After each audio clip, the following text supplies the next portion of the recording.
Good morning, good morning, good afternoon, or even good evening, depending on where you are in the world, and welcome back to Seals Networks. I hope you found some time during the break to conduct one-to-one meetings. I know I managed to get in a couple.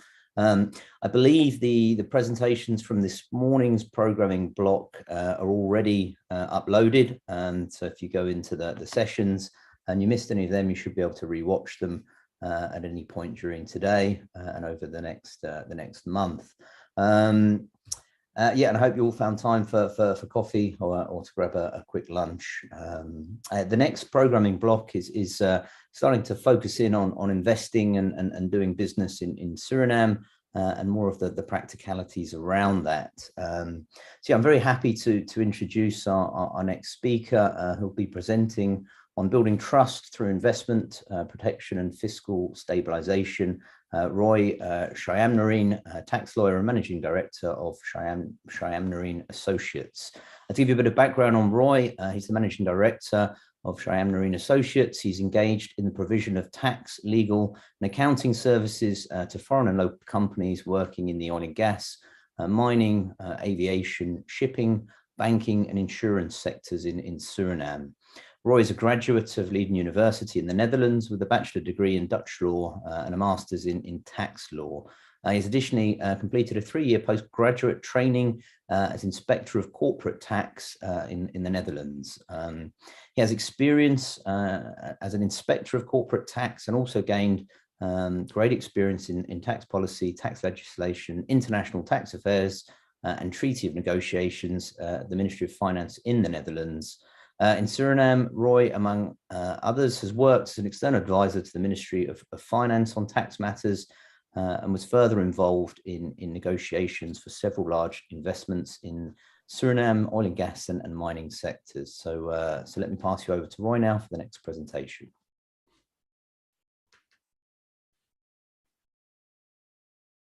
Thank you for this opportunity to share my thoughts on the business environment in Suriname oil and gas with you.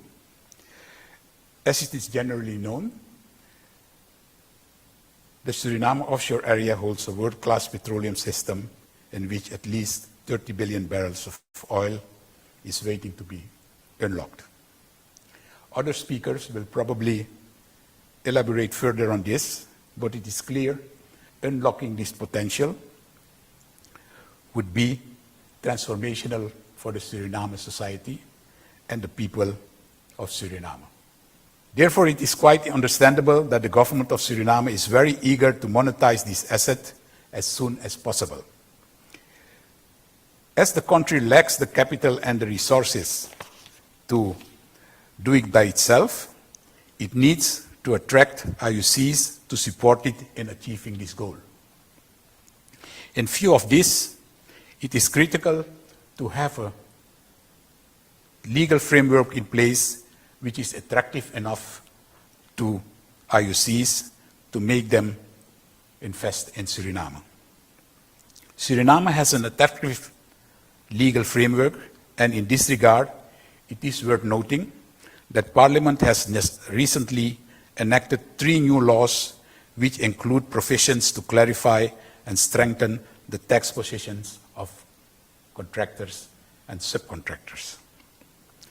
In this presentation, I will briefly address some aspects of the applicable legal framework of the oil and gas activities carried out by contractors and subcontractors. But if needed, I am available to discuss further bilaterally. The legal framework for oil and gas activities in Suriname is based on the following general principles. The endowment of natural resources, hydrocarbons, of Suriname is the sole and inalienable property of the people of Suriname. Staatsolie, a state-owned company, is attributed with exclusive control of all concessions related to oil and gas activities. Staatsolie is authorized to enter into production sharing contracts with contractors to develop the oil and gas resources of Suriname. PSCs with contractors need to be agreed on in accordance with relevant provisions of the petroleum law.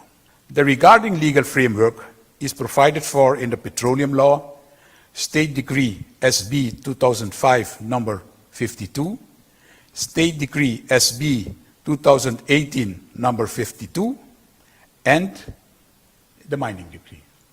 The commercial conditions of a PSC are agreed on in the PSC between the contractor and Staatsolie and aim to structure the relationship between Staatsolie and the contractor with regard to cost, production and profit sharing, and other obligations arising from the legal framework in general. The tax treatment of contractors in particular is provided for in the petroleum law, the State Decree 2018 number 52, the Income Tax Code, the Turnover Tax Code until December 31st, 2020, the Value Added Tax Code from January the 1st, 2023, and the Custom Duties Code. The petroleum law is the cornerstone of the oil and gas legal framework and in general terms describes what applies in relation to granting of rights for E&P purposes, treatment for taxes, and other obligations of contractors and subcontractors under the PSC with Staatsolie. The law requires, among others, that foreign contractors and subcontractors engaged in such activities should register a branch with the Chamber of Commerce in Suriname. As a branch of a foreign company generally qualifies as a permanent establishment, a PE, for tax purposes, the branch subsequently should also register for a tax ID to comply with its possible tax obligations. Apart from that, the Income Tax Code also specifically provides for that contractors and subcontractors performing E&P related services in the Suriname offshore area are automatically deemed to constitute a PE for tax purposes. As there is no time threshold to recognize a PE, the regarding PE is considered to be constituted from day one of its activities. In order to attract foreign investments in oil and gas and to protect the companies against non-commercial risks, the petroleum law provides for a secure and predictable tax treatment of the companies involved. Based on Article 9 of the petroleum law, contractors and subcontractors as defined in the petroleum law shall be liable for all taxes and all other generally applicable levies, except when exempt by law, and shall not be subjected to taxes and other levies which are discriminatory to them. Apart from that, it also provides for that the corporate income tax rate for contractors shall be fixed at the applicable rate on the date of signing of the PSC. Consequently, any increase of the CIT rate shall not apply to the contractor. It further stipulates that contractors, under certain conditions, are exempt from custom duties, turnover tax, dividend tax, and stamp duty, while the amounts payable for statistic and consent fee are kept to amounts mentioned in a state decree. In this regard, it also should be noted that despite the PSC actually is a private company-to-company contract, Article 15 of the Petroleum Law provides for that the contractor, on request, can obtain a guarantee issued by the government of Suriname to protect its investments. In such guarantee, the government will commit itself to secure all rights and related interests of the contractor under the PSC and to stabilize the tax position of the contractor. Please note that such guarantee should be in accordance with the authority attributed to the government and should also comply with relevant provisions of the Constitution. Subjects that can be covered by such a guarantee may, among others, include that the government shall not negatively impact any right or interest of the contractor, The contractor will be entitled to prompt compensation in case of nationalization of its assets. The government shall provide contractor and its subcontractors with all necessary licenses, authorizations, etc. The government shall not grant exploration rights to a third party in the concession area of the contractor. The government shall not invoke immunity in any legal procedure regarding the rights and guarantees provided under the PSC. Rights and guarantees granted to the contractor shall remain for the full duration of the PSC unless modified by consent. As described above, contractors and subcontractors should mandatorily register a business, can be an office or a branch, to perform oil and gas related activities in Suriname. The business can be structured either as a branch of a foreign entity, an unincorporated local joint venture, or as an incorporated local joint venture, generally a limited liability company, een naamloze vennootschap. Each of them has its own characteristics and treatment for tax and other purposes, and I will address some of them briefly. A branch is not considered as a separate legal entity. It is deemed to be a part of its parent company. It is governed by corporate law and the bylaws of its parent company. A parent company at all time is fully liable for all liabilities of the branch. The incorporated joint venture, generally a limited liability company, een naamloze vennootschap, is governed by corporate law and its bylaws. Liabilities from its daily operation are solely for the account of the company. Incorporation of a limited liability company requires a notarial deed. An unincorporated joint venture, generally a general partnership, a VOF, or a consortium, is not a separate entity. It is governed by the joint venture contract between parties. The partners are joint and severally liable for all the obligations of the joint venture, except when liability is excluded. Such a partnership with excluded liability is a limited partnership. I hope that this information is useful for you to make your decisions.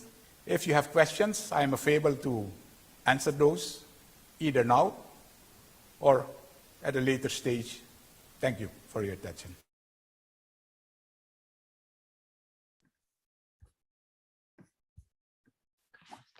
Hi, Roy. Thank you very much for the presentation. And yeah, there's been a couple of questions, so I just wanted to check you're still online to answer them. Hello?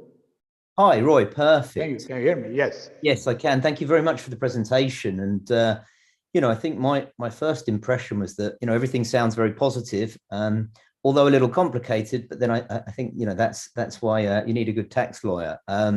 You know, that being said, I think particularly with the new laws, again, all very positive. But you know, what would you say are the current challenges still to investments? Are there still other things that need to be changed? And if so, you know, what do you think they are? Yeah, I'm glad that the Minister of Foreign Affairs, Mr. Ramdin, also briefly spoke about the business environment in Suriname, and he addressed the challenges which we have with complying with the law, because one thing is that you have the law, but if you want to comply, there are some challenges. The authorities which should grant licenses or should complete registrations, in my view, are not sometimes are not enough equipped or lack the capacity to give an opinion about questions which they may get on some issues. So yes, there are challenges, but if you have a good advisor, and I don't have to say where you have to go for that, but if you have a good advisor, everything can be solved. I think the government also understands that they have to accommodate these investments. So if the government is approached in certain situations where they need to find a solution, they will surely try to find such a solution. Fantastic. Yeah, and I think that's the important point. And as you said, Minister Ramdin emphasized it himself that, you know, the government is open to these discussions, and it looks like all stakeholders in Suriname are working very hard to, you know, implement any frameworks necessary to encourage further investments. We have another question here. Let me just read it out to you. Can we provide services as a sub-provider under another country law if we aren't 50-50 partners? For example, if we have an exclusive partnership with a Surinamese company, but they fail to meet their obligation, can we use Belgian legal rights? So I'm presuming that's coming from a Belgian company. Okay. I actually I don't understand the question very well, but well, if I can put it this way, that if a foreign company want to invest in Suriname, want to provide services in Suriname, actually currently there are no limitations. Yes, if they register a company here in Suriname as a foreign company, they register a branch or they incorporate a subsidiary, they are allowed to carry on businesses, provided that they comply with other regulations which may exist. In view of local content requirements, actually there is also no. I want to put that very safely, because there are no exact regulations about participation yet. So if the service is provided locally by a local company, which preferably should be a company incorporated under Suriname law, then I think that you will comply with local content. And in this case, if it is a Belgian company who has a local entity here registered, and they comply with all the other business licenses that they need, that they can provide the services and probably will comply with the local content regulations. But yeah. As I don't know if Mr. Jagisser said that, or probably Dennis will elaborate on that further.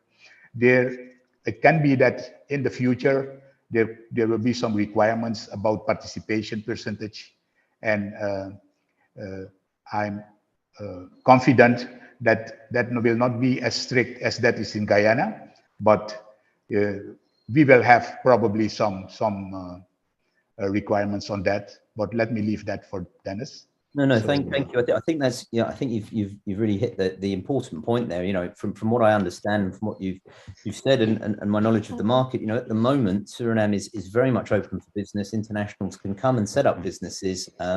You know, and as long as they start employing local staff, building local capacity and building local capability, that, you know, they can conduct business, and you know, local content laws will come in if required, if companies aren't doing the right thing. And I think most companies wanting to operate internationally, you know what's required. So I guess that question came a little bit out of you know, the situation in Guyana, where I believe you actually have to a 51% Guyanese sort of own company and a JV partnership. So perhaps that's what it was referencing. I know we're a little bit short of time, but we have a couple of other questions here. So I'm just going to throw them out. Are there any differences in terms of access to local banking and or borrowing if you are a branch or LLC or JV? Okay, it depends on the policy of the banks itself. But actually, if you have a presence here and you are a registered company, you are allowed to take part in the economy, in economical activities. Then I think you will be eligible to open a bank account. But once again, it depends on the policy of the several banks when they want to accept a company like as a client or not. But that is not something for me to comment on. Okay, understood. And one final question. Suriname seems very progressive in terms of its tax and royalty regimes, which is attractive in terms of PSCs, which you spoke about at the beginning of your presentation. Where would any mediation or arbitration be conducted in case of maritime disputes, e.g. over block boundaries, for example? Okay, I'm not sure if such disputes are addressed in the PSCs itself, but where there should be a dispute about the borders of two neighboring blocks, mediations will surely help, I think, because it is a joint interest that companies can work freely, and they can cooperate also very good with themselves. But about how any disputes will be solved, I think people from Staatsolie or Hydrocarbon Institute can better answer that question. Understood. And then a final personal question, and I think when it comes to this sort of stuff about incorporating a business and tax and legal frameworks, as you said, you need a very good advisor. We're speaking to one now, and obviously there are others there. So how have the renovations gone on your new office in Paramaribo? Because I think that was being reconstructed last time I was there, and I want to encourage people to come and visit you at your new offices when they're in Paramaribo this June. Okay, our new slogan is, "We are ready for the next stage. Are you too?" Excellent. Fantastic, Roy. Well, I think that's a fantastic place to leave it, and thank you very much for your time. And yeah, if people have further questions, Roy is online as are members of his team. So please drop him a WhatsApp or arrange a call through the platform. Yes, my contact information was on the slide also, so you can probably share that with the participant. Will do. Thank you very much, Roy. You're welcome. Thank you. Perfect. So moving on to our next presentation, which follows on very nicely, is actually on local content and supplier development. And our presenter will be Dennis Pello, Manager of Sustainable Energy Local Content Development Task Force at Staatsolie.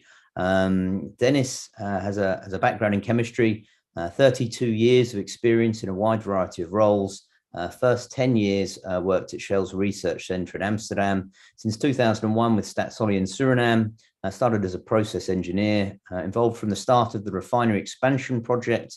From 2010 to 2014, involved as a project manager in the Staatsolie bioethanol project. After this project, returned as a technical services manager at the refinery. Since March 2021, moved to the Power and Sustainable Energy Directorate and part of the Local Content Development Task Force, catalyzing projects to develop local content. So very happy to welcome Dennis, and just a reminder to please use the Q&A, as I believe Dennis will be available for live questions and answers post his presentation.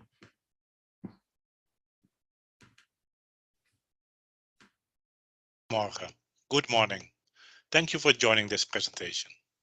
Supply development and optimizing local content are important to maximize economic gain from the oil and gas discoveries. The content of today's presentation: building supplier capability, strengthening workforce skills, commitment to developing Suriname, information resources, and a Q&A session.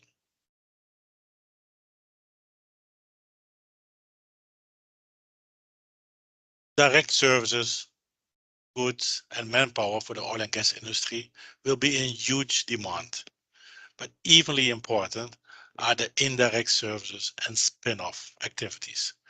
For the critical services and high-tech goods, often non-Surinamese companies will be required.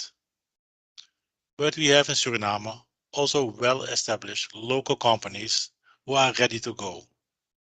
The local suppliers with the small and more significant gaps needs upgrading. Opportunities for upgrading and gap closing I will discuss in the following slides.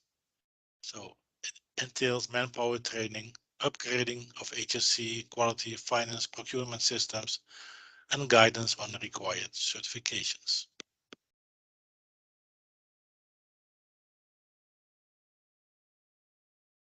Having one or more shore bases in Suriname is key for supply development. The shore base is the important link between onshore activities and offshore activities. The FPSO and drilling rigs will not be built in Suriname, but during operation they provide employment opportunities for Surinamese people. But also a lot will be constructed subsea.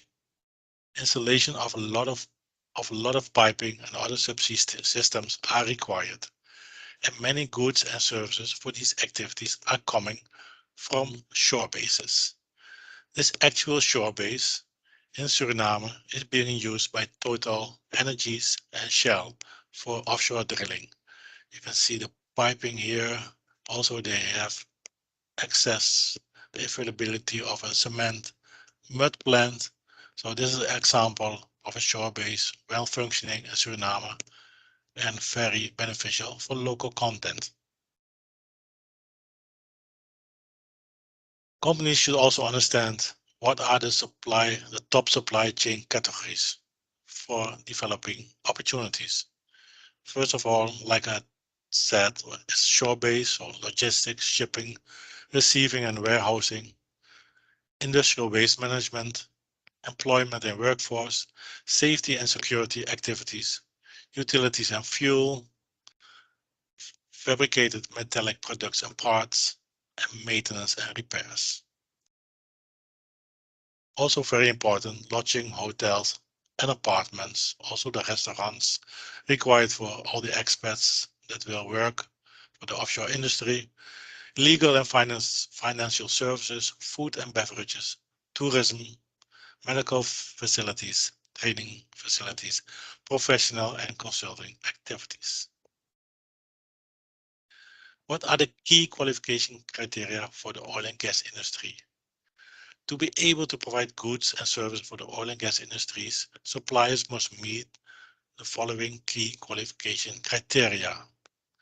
These are the main criteria, so HSC, quality, corporate policies, technical capabilities, social responsibilities, and finance. For example, HSC, very important in oil and gas.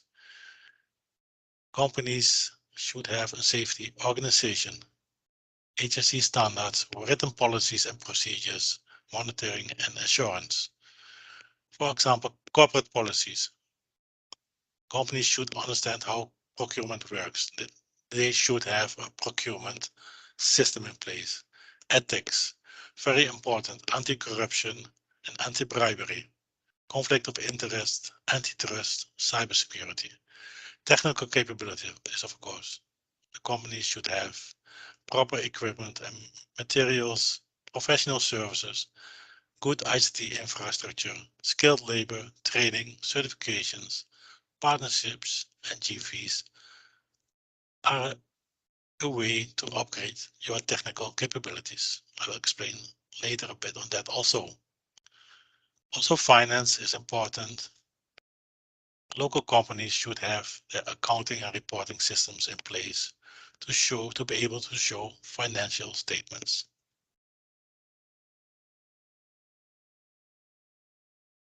Meeting industry standards. So what are the ways to improve capacity and capabilities? First of all, probably most important, proactively investigate the requirements and invest in appropriate training. So don't wait for us or for something to make it possible, but just go research, take risk, and proactively go for it. Also possible for smaller local companies is work together, form local consortia. Benefits include increased skill and capabilities, improved buying power, also increased exposure and credibility in the media, but also in the industry. Create joint ventures with foreign companies to access better resources and improve technologies, new expertise and insights, new markets and distribution networks. And you can also get probably a well-known brand name. So that is all beneficial, and these are ways to improve your capacity. Enterprise Development Center. In cooperation with the IOCs, the local private sector and other stakeholders, Staatsoli will develop, initiate local supplier development activities, which will expand into a full-scale EDC. What will the EDC scope include? Gap assessment for suppliers, training for gap closure of the key qualification criteria, entrepreneurship support, publication of invitation to tender or request of interest. Management of the supplier registration portal is part of the work of the EDC. And also important is to be able to pitch your company. So there will be networking events with the IOCs and main subcontractors to promote your company. Supply development plan for 2023-2024 will focus on goods and services based on the tender plans of the IOCs and major contractors for this period. The benefits of having the supplier registration portal. It provides exposure to major IOCs, EPC and service companies, facilitates equal communication of buyers with suppliers. It also creates a transparent level playing field for suppliers, announces common invitation to tender and request for interest and their requirements. And then, knowing the requirements of the tenders, suppliers are then able to assess their gaps themselves and arrange training and upgrading accordingly. Currently, we have registered February 2023, we have registered in total 1,157 companies, of which are local companies 776. So that's a huge amount. Not all the local companies are registered fully and completely. So please, if you are not registered, go to the website and register. I will show the link in a later slide. And if you are registered but not have it completely finished, please do also attach all the possible certifications, all the possible information that is beneficial for the IOCs and the subcontractors to get notice of.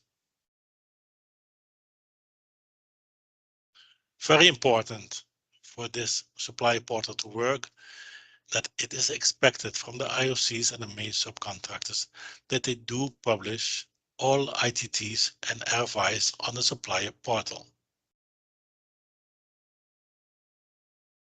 Developing workforce skills.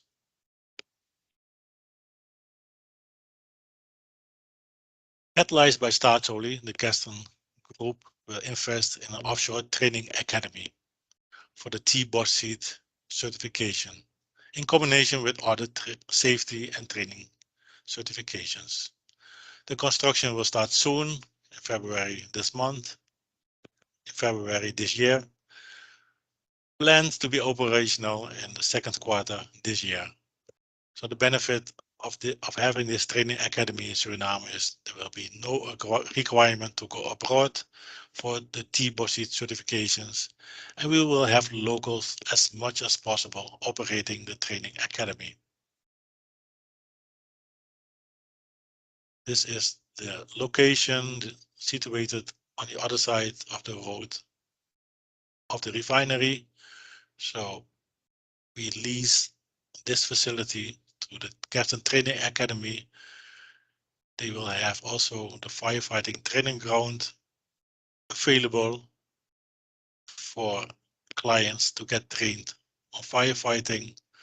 And they will set up the slinging and rigging facility, training facility here, and a T-bar seat, the swimming pool, and the huet here. The huet is already being purchased and shipped to Suriname. This is the picture of the huet, and hopefully soon, the second quarter this year, it will be in operation. Another workforce development project is the upgrade of NATEN in cooperation with the IOCs. We like also to make the opportunity here to thank Capricorn, APA, Petronas, ExxonMobil, Shell, Total Energies, and Decker. They contributed also to this upgrade project, and we are very thankful for that. So we are buying equipment and supplies. We already bought a lot, but more will come, and we will improve facilities for practical classes. We also will add oil and gas to the curriculum. We started last year the COP-programma for the cap closing as a pilot in phase 1. We started in October last year, and in 2024 we will include the oil and gas as a separate stream at the NATEN, and we will also improve the infrastructure.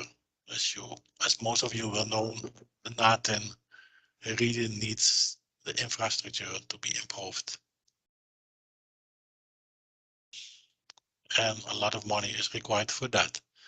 So in addition to the previous initiatives, the local content development task force, we are also promoting the use of Surinamese shore bases with the various IOCs, promoting local goods and services, encouraging international oil companies and main subcontractors to support local content projects and initiatives, encouraging joint ventures of local suppliers with foreign companies.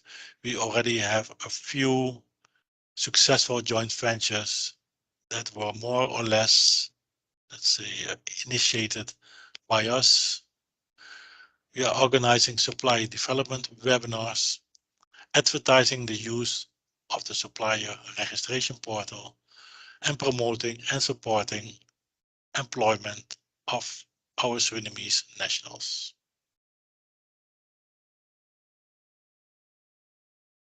We have an internet page, Floodlight on local content. So when you go to starsolid.com and you see the tab Floodlight on local content, you can find here all the information. You'll also find here the link of the supplier registration portal. There's this green link, so please use that if you are not registered, or if you are registered, check if everything is up to date. If not, please update it. We also have the email address lcoffshore@starsolid.com. So if you have any questions, please do not hesitate. Contact us and we can clarify your questions.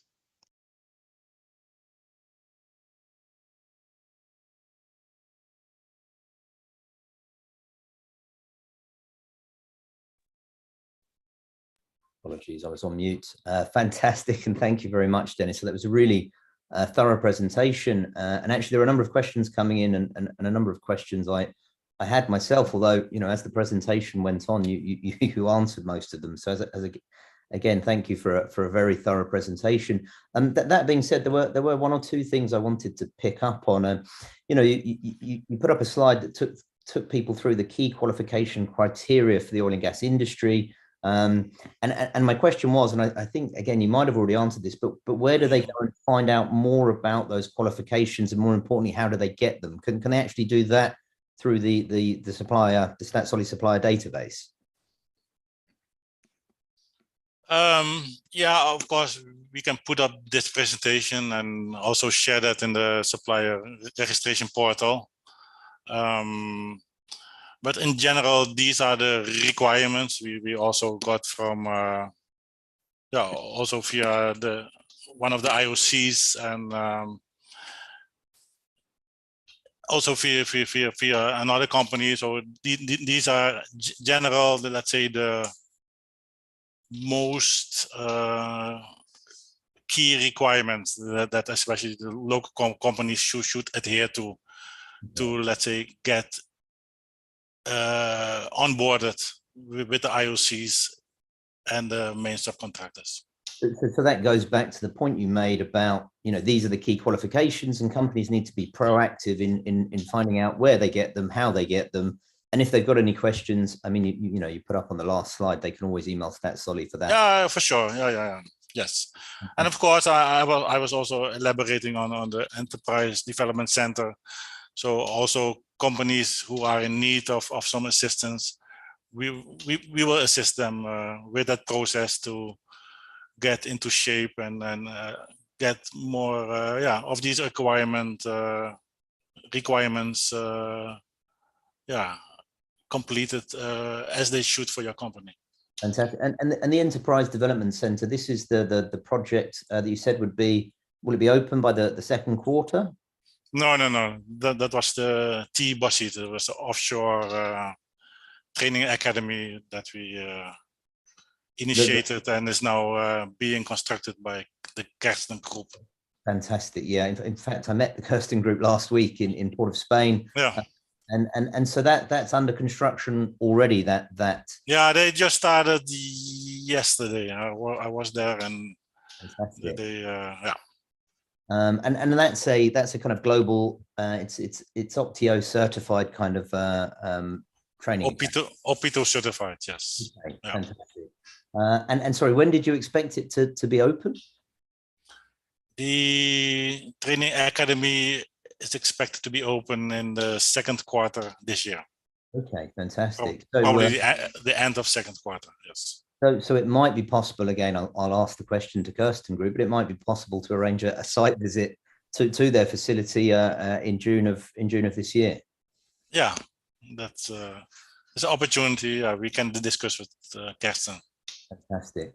And then I think, just the really important point to emphasize is that you have a supplier portal and a supplier database. As you said, there's 1,157 companies registered, 776 local companies, and I think that the key message is to get yourself on that for all companies, international and local, to get yourself on that supplier database. And looking at the numbers from the Suriname Energy Oil and Gas Summit last year, I mean, in total, we had around 8,000 participants, I think, obviously many from the same company. So, the fact that StatSolly as a company already have that supplier database is fantastic. But, I just want to put the message out there to encourage many more people to register and take advantage of that resource. Yeah, and also do your registration as complete as possible. So attach all your certifications, all your reference projects. So then it's also for us and the companies better to make a judgment of your company. Fantastic. Well, I really appreciate your time, Dennis. And any concluding remarks or recommendations before we leave you?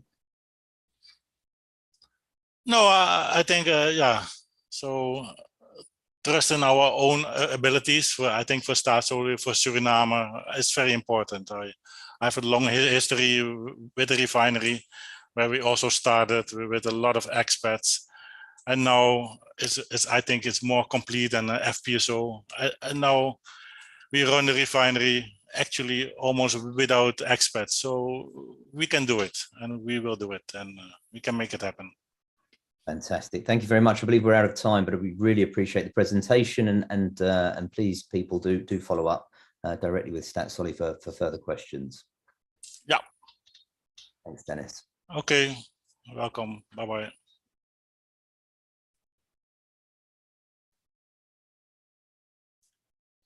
Fantastic. So that concludes our second sort of programming block of today, focused on investing and doing business in Suriname.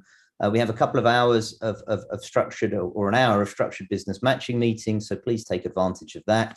And then we'll be back in an hour for the final programming block of today that is focused on joint ventures and tax updates. So we look forward to seeing you then.